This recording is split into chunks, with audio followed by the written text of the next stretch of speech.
We'll guide you through how to set up payment processing with Stripe. If you find this helpful, consider subscribing and liking the video.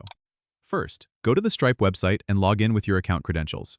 If you don't have an account yet, click on the Sign Up button to create one by entering your email address, full name, and a strong password.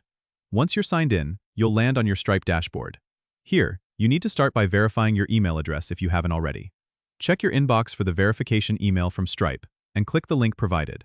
After your email is verified, return to the dashboard and look for the Activate Your Account button, usually located prominently on the main page.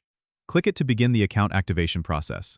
You'll be required to fill in details about your business, such as your business name, address, industry type, and your personal information including your name and phone number. Make sure to accurately fill in all the fields as these details are crucial for processing payments.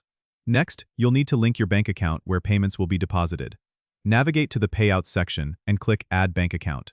Enter your bank details like the routing number and account number. Double-check these numbers to ensure they're correct. Once your bank account is linked, you can start configuring your payment settings. Go to the Payments tab and choose your preferred currency and payment methods. Stripe supports a variety of payment methods including credit cards and digital wallets, so select the ones that best suit your business needs. After setting up payments, it's a good idea to do a test transaction to ensure everything is working smoothly. You can use Stripe's test mode to simulate transactions without actual money moving. This helps in verifying that your setup is correct before going live. And there you have it.